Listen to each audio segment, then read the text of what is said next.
On a dark and crucial day in history, a Roman centurion was overseeing the crucifixion of Jesus. This event changed his life forever, as he had been accustomed to brutality and death. As he commanded 100 soldiers, he faced extreme situations that challenged his ability to separate his emotions from duty. However, Jesus' dignity and quietness during the execution left him questioning and curious. Jesus was taken to the praetorium, where soldiers mocked and inflicted incredible pain on him. They stripped him, put a scarlet robe on him, twisted a crown of thorns on his head, and struck him repeatedly. The centurion noticed the dignity of Jesus in the face of such cruelty, which stirred his curiosity. The journey along the Via Dusa was marked by the weight of the cross and the compassion of a divided crowd. The execution was carried out at Golgotha, a feared location known for its association with cruel death. The sight of Jesus carrying his cross there, accompanied by an involuntary spectator, Simon of Cyrene, was unprecedented. Jesus was nailed to the cross and raised it between two thieves, fulfilling Isaiah's prophecy about him being counted among the transgressors. The crowd continued to mock him, and religious leaders challenged him to come down from the cross if he were truly the Son of God. Jesus' prayer to the Father, asking forgiveness for those who crucified him deeply, resonated with the centurion, who began to question everything he knew about strength and power. As the hours passed, nature began to react to Jesus' suffering, with darkness falling over the land and heightened the sense of fear and reverence among those present. The centurion, a man who witnessed Jesus' crucifixion, was struck by his dignity and silence. Despite being mocked and beaten, Jesus remained silent, demonstrating strength and compassion that contrasted with the brutality of the crucifixion. This serenity was not the resignation of a defeated man, but the strength of someone who knew his suffering had a greater purpose. Jesus' prayer asking for forgiveness from his executioners echoed in the centurion's mind, as he had never heard anyone pray for their enemies. This demonstration of love and compassion strongly contrasted with the brutality of the crucifixion. The centurion began to wonder who this man was, who could love so deeply even amid torture while Jesus hung on the cross. During the trial, the high priest challenged Jesus to declare himself the Son of God, which led to his condemnation. Jesus firmly confirmed this statement, causing a profound impact on the centurion. As Jesus was led back to the praetorium, the centurion may have reflected on what he had witnessed. Jesus' words could have echoed in his mind, showing a vision of power and majesty that contrasted with the humiliation and suffering he witnessed.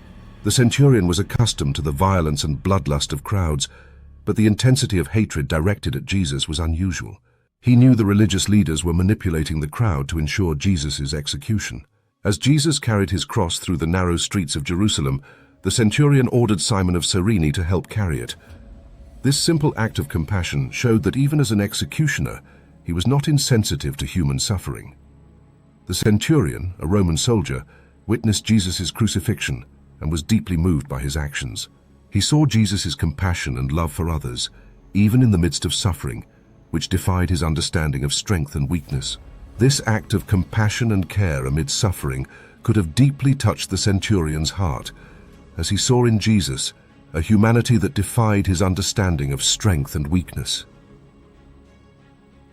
The centurion observed the reactions of the crowd and other soldiers, some mocking Jesus and others questioning their condemnation of a righteous man.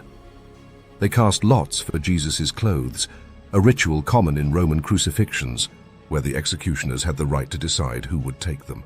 This act of dividing Jesus' garments revealed a deeper spiritual depth of what was happening. Jesus continued to suffer in silence, showing a resistance and serenity that defied human comprehension. Each moment increased the centurion's conviction that Jesus was no ordinary man. He began to reflect on the stories and miracles he had heard about Jesus, and how someone with such power and compassion could be condemned to death. Suddenly the earth trembled, and a supernatural darkness covered the sky, shook the centurion. These cosmic signs heightened the sense of fear and reverence among those present, making it clear that Jesus' crucifixion was an extraordinary event. The darkness and earthquake were unmistakable signs of something beyond human understanding, reflecting the spiritual magnitude of the event. The centurion declared himself the Son of God, acknowledging Jesus' innocence and divinity. His confession was a powerful and sincere acknowledgement of Jesus' innocence and divinity. This confession was a turning point in the centurion's life, leading him to recognize the truth about who Jesus was and to give credibility to Jesus' divinity. The centurion, a Roman soldier who had overseen Jesus' execution, experienced a profound transformation as he witnessed the miracle.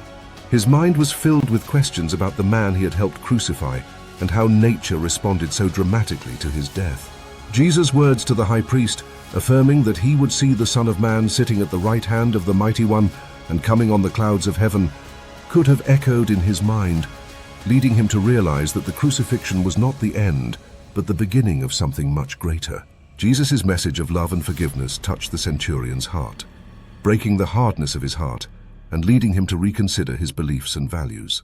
This spiritual quest could have led him on a journey of discovery and self-awareness, showing signs of compassion and humility. He could have treated his subordinates and prisoners humanely, reflecting Jesus' influence. The impact of Jesus' death was not limited to the centurion. Other soldiers, spectators, and women who followed him were deeply affected by the events. Mary Magdalene, Mary James, Joseph's mother, and Zebedee's sons were among those who witnessed Jesus' resurrection, and their testimony was crucial in spreading the good news. Joseph of Arimathea and Nicodemus, members of the Sanhedrin who secretly believed in Jesus, risked their reputations and lives to ask for Jesus' body and bury it with dignity. Their courage and faith demonstrated that Jesus' death was beginning to transform hearts even among religious leaders. The centurion's declaration of faith was a powerful testimony to the redemptive power of the cross. Mary Magdalene, a devoted follower of Jesus, was the first to see the resurrection of Jesus, and her testimony inspired many to believe in the power of the resurrection. She was freed from 7 demons by Jesus, and her gratitude and love for him were profound. She followed Jesus faithfully and witnessed his suffering and death, showing her unwavering devotion. Mary Magdalene's experience as an eyewitness to Jesus' resurrection was a powerful testimony that helped spread the good news. Hearing the testimony of Mary Magdalene and other followers of Jesus, the centurion may have been further strengthened in his new faith. Jesus' resurrection confirmed everything he had witnessed during the crucifixion, and his profound understanding could have led him to share his experience and faith with others. Jesus' sacrifice on the cross is the central point of Christian faith and has profound theological and spiritual significance. It represents the culmination of God's plan of salvation. From the beginning of creation, humanity was designed to have an intimate and perfect relationship with God. However, sin entered the world through the disobedience of Adam and Eve, breaking this communion and introducing death and suffering into human experience. Jesus, being perfect and sinless, offered himself as a final and perfect sacrifice, satisfying God's justice and becoming the propitiation for our sins. Jesus' death is also seen as an act of redemption, liberating us from sin and death and bringing us spiritual freedom. This act of redemption demonstrates God's unconditional love for us through Jesus' sacrifice. Believers are justified before God through faith in Jesus Christ, and their relationship with God has been restored. The new covenant between God and humanity is based on grace and faith in Jesus Christ at the Last Supper.